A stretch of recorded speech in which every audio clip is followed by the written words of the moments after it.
8 تراویح پڑھنے والوں کو برا نہ کہو۔ قیام اللیل کے ہر سجدے پر 1500 نیکی لکھی جاتی۔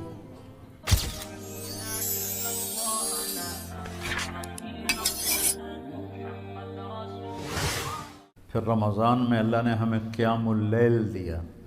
تراویح کا لفظ نیا ہے، یعنی یہ میرے نبی کے زمانے میں یا صحابہ کے زمانے میں یا تابعین کے زمانے میں تراویح کا لفظ نہیں تھا، یہ بعد میں ایجاد ہوا ہے۔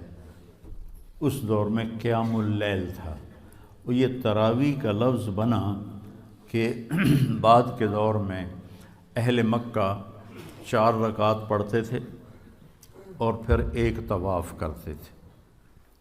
اس کو ترویحہ کہتے ہیں، تھوڑے آرام کرنا، راحت سے ہے نا، اس کا اصل جو مصدر ہے وہ راحت ہے۔ تو 4 رکعت پڑھ کے طواف کرتے تھے، تازہ دم ہو جاتے تھے، پھر 4 رکعت پڑھتے تھے، پھر طواف کرتے تھے، پھر 4 رکعت پڑھتے تھے، پھر طواف کرتے تھے، پھر 4 رکعت پڑھتے تھے، پھر طواف کرتے تھے، پھر 4 رکعت پڑھتے تھے، پھر طواف کرتے تھے۔ تو اس سے یہ تراویح کا لفظ بنا کہ وقفہ لینا، آرام کرنا۔ مدینے والوں نے کو جب پتہ چلا کہ مکے والے تو ہر 4 رکعت کے بعد طواف کرتے ہیں، ہم کیا کریں؟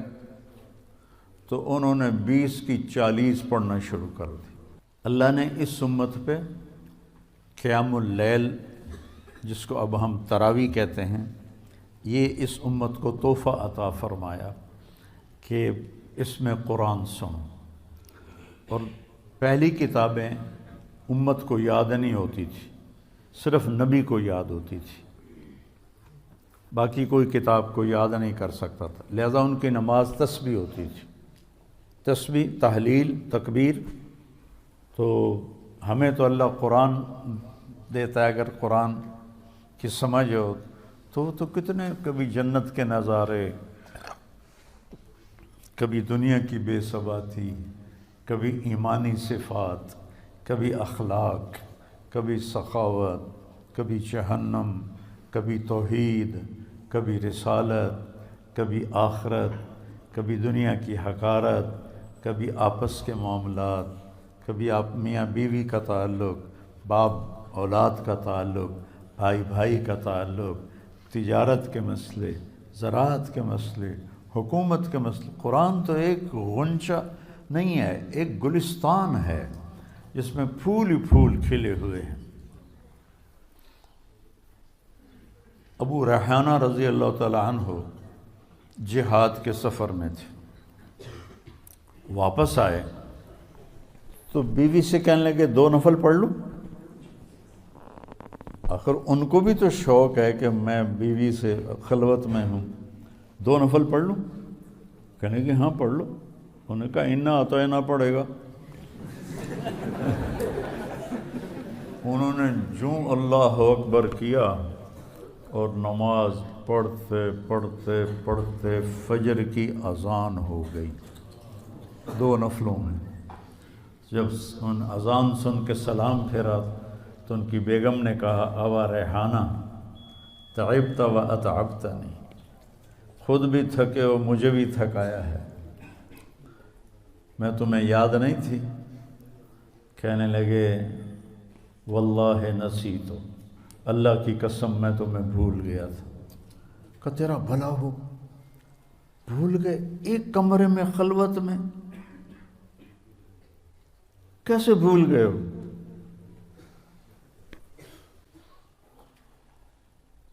کہنے لگے جب میں نے قرآن شروع کیا نا تو میرے سامنے جنت جہنم کے نظارے ایسے آئے کہ مجھے یاد ہی نہیں رہا کہ میں کہاں کھڑا ہوں،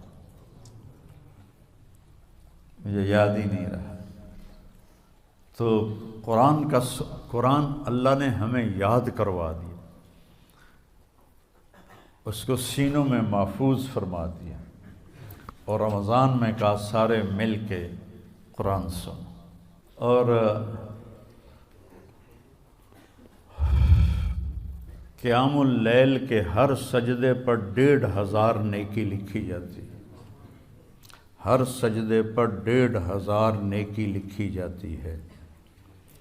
تو اگر 20 تراویح پڑھی تو 40 سجدے ہوئے، اور 15 چوکی 60,000 نیکیاں، اور اس کو 70 سے ضرب دو، 70 گنا ہو جاتا ہے نا، تو 60,000 کو 70,000 سے ضرب دو تو یہ کروڑوں میں چلا جائے گا۔ ایک رات میں آپ اتنی نیکیاں جمع کر لیتے ہیں۔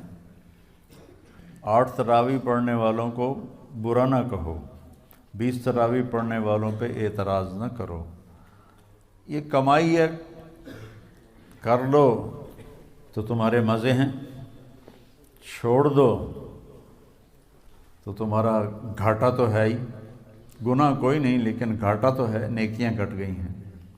تو اللہ نے ہمیں قیام اللیل عطا فرمایا، اور اللہ کے نبی کے دور میں اجتماعی نماز نہیں ہوتی تھی، فرادہ، جیسے ابھی آپ کو جوڑیاں مقرر کی ہیں نا کہ ماشاءاللہ یہ کتنی بڑی نعمت ہے کہ پورے مدرسے میں قرآن گونج رہا ہو، ہر کمرے میں قرآن کی آواز ہو، چاروں طرف نور ہی نور پھیل رہا ہے آپ کی برکت سے، علاقے میں پوری چاروں طرف اللہ کی رحمت برسے گی جب آپ بچے اپنا اپنا قرآن سنائیں گے، کوئی چھت پہ ہے، کوئی کمرے میں ہے، کوئی برآمدے میں ہے، کوئی باہر ہے، تو ایک ایسی بہار ہوتی ہے کہ دیکھ کے ہی، سوچ کے ہی میرا تو ایمان تازہ ہو رہا ہے۔ آپ خوش قسمت بچے ہیں جو حافظ قرآن ہیں۔ جب تھی ہمت، حضرت شیخ رحمۃ اللہ علیہ تشریف لائے، مولانا زکریا صاحب 1980 میں، انہوں نے جو مفتی زین العابدین رحمۃ اللہ علیہ کا دارالعلوم تھا، اس میں انہوں نے پورا مہینہ اعتکاف کیا، تو میں نے بھی پورا مہینہ وہیں گزارا۔ تو ہم خدمت میں ہوتے تھے، سحری بھی کروانی، افطاری بھی کوانی، پھر حضرت شیخ کے خلفاء آئے ہوئے تھے، ان کو تیل لگانا، مٹھی بھرنا، تو آخری عشرے میں پھر رائیونڈ کے کئی طلبہ آ گئے، تو میں سحری افطاری کروا کے، تراویح پڑھ کے، پھر بعد میں کتاب ہوتی تھی وہ سن کے، جب لوگ سونے لگتے تو میں، طاہر شاہ رحمۃ اللہ علیہ ساتھی تھا، فوت ہو گیا، اس کو میں اوپر چھت پہ لے جاتا اور 3 سپارے میں اس سے سنتا تھا۔ تو میں نے 2 قرآن ختم کیے، ایک تراویح میں اور ایک 10 دن میں جو آخری عشرہ ہے، روزانہ 3 پارے، اور تہجد کی 8 رکعات میں 3 پارے میں اس سے سنتا تھا۔ تو اللہ نے قرآن کو تازہ رکھنے کے لیے ہمیں یہ دور، آپ خوش قسمت ہو کہ آپ دیکھیے، آپ کا ہر عمل، ہر سبق کا ہر لفظ کا اجر 70 گنا ہو رہا ہے، 70 گنا ہو رہا ہے، اور آپ کے جو نوافل ہیں وہ فرض کا درجہ پا رہے ہیں، اور آپ کے جو فرائض ہیں وہ 70 گنا جا رہے ہیں۔ آپ جتنی کمائی کوئی نہیں کر سکتا ہے،